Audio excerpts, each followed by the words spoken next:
महायुतीमध्ये अजित पवार यांची एक्झिट आणि राज ठाकरे यांची एंट्री होणार का? महायुतीमध्ये राज ठाकरे येणार का? अशा सद्यस्थितीला संशयाचं वातावरण सध्या निर्माण झालेलं आहे. महाराष्ट्र नवनिर्माण सेनेचे अध्यक्ष सन्माननीय राज ठाकरे संपूर्ण महाराष्ट्राचा नवनिर्माण दौरा सद्यस्थितीला करत आहेत. महाराष्ट्रातील ग्रामीण भागातील प्रत्येक जिल्ह्यामध्ये राज ठाकरे यांचं अभूतपूर्व असं स्वागत होत असताना दिसत आहेत. सद्यस्थितीला महाराष्ट्रामध्ये आरक्षणाचा प्रश्न अत्यंत संवेदनशील बनत असताना राज ठाकरे आपली स्पष्ट अशी ठाकरे शैलीमध्ये आपली भूमिका मांडत असताना दिसत आहेत. ती भूमिका काही जणांना रुचली असेल, काही जणांना विरोधी जरी वाटत असली तरी राज ठाकरे कोणाचीही भिडबाड न ठेवता स्पष्ट भाषेमध्ये महाराष्ट्रामध्ये आपली भूमिका स्पष्टपणे मांडत असताना दिसत आहेत. हे सर्व असतानाच अजित पवार यांची महायुतीमध्ये सद्यस्थितीला कुठेतरी कोंडी होत असताना दिसत आहे. परवा दिवशीच शरद पवार यांनी एकनाथ शिंदे यांची भेट घेतली.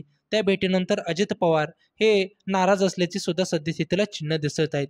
त्याचबरोबर लोकसभा निवडणुकीमध्ये अजित पवार यांच्या राष्ट्रवादी पक्षाचा महायुतीला कोणत्याही प्रकारचा फायदा झाला नसल्याचेच निष्पन्न झाल्याचे अनेक पत्रकार आणि ज्येष्ठांकडून सांगण्यात येत आहे.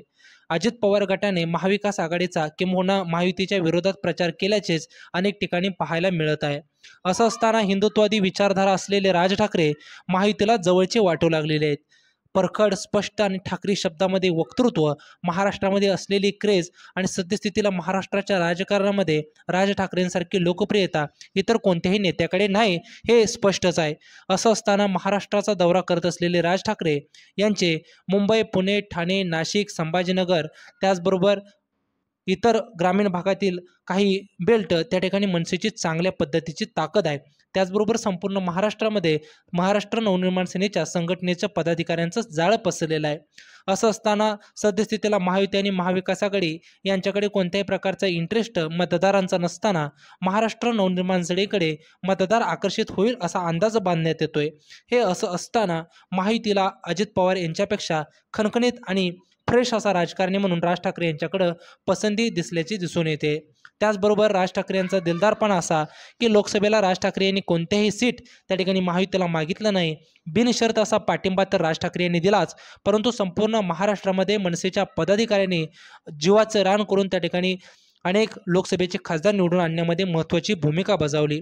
त्याचबरोबर मनसे अध्यक्ष राज ठाकरे यांनी 4 ते 5 सभा लोकसभेला घेतल्या. ज्या ठिकाणी राज ठाकरे यांच्या सभा झाल्या त्या ठिकाणचा महायुतीचा उमेदवार विजय झाला. हे सुद्धा त्या ठिकाणी आश्चर्याची गोष्ट आहे. हे असं असताना राज ठाकरे यांची ताकद त्या ठिकाणी महायुतीला नाकारून चालणार नाही हे महायुतीच्या सुद्धा लक्षात आलेलं आहे. त्यामुळं एकदा अजित पवार यांची एक्झिट त्याचबरोबर राज ठाकरे यांची एंट्री असं सुद्धा समीकरण येणाऱ्या काळामध्ये घडल्यास त्या ठिकाणी आश्चर्य वाटायला नको. कारण राज ठाकरे हे सुसाट आणि फास्ट अशा वेगानं महाराष्ट्राच्या दौऱ्यावरती निघालेले आहेत.